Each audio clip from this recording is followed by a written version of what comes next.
Harry Maguire amevunja ukimya wake kuhusu kadi nyekundu yenye utata iliyogubika sare ya 2-2 ya Manchester United dhidi ya Bournemouth hapo jana.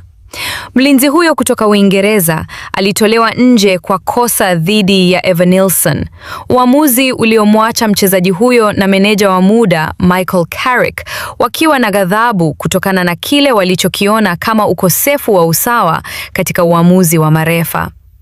Akielezea hisia zake kupitia mitandao ya kijamii, Maguire alitaja uamuzi huo wa penalti kuwa nyepesi sana, akilalamikia enzi hii ya sasa ambapo mguso mdogo huleta kadi nyekundu zinazobadili mwelekeo wa mchezo.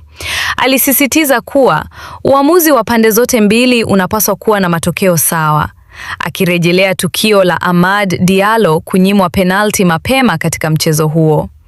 Licha ya hayo yote, Maguire alisifu uungaji mkono usioweza kuaminika wa mashabiki wa United waliosafiri, huku akiwatakia safari njema ya kurudi nyumbani, klabu hiyo ikielekea kwenye mapumziko ya kimataifa.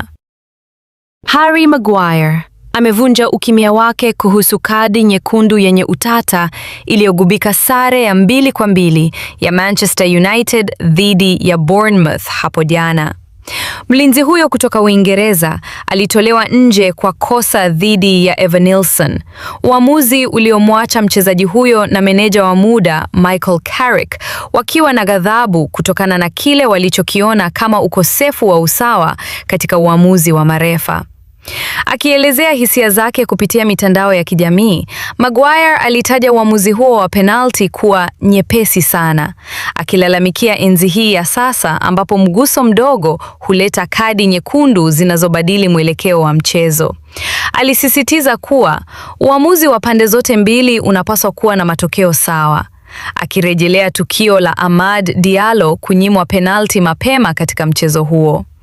Licha ya hayo yote, Maguire alisifu uungaji mkono usioweza kuaminika wa mashabiki wa United waliosafiri, huku akiwatakia safari njema ya kurudi nyumbani, klabu hiyo ikielekea kwenye mapumziko ya kimataifa.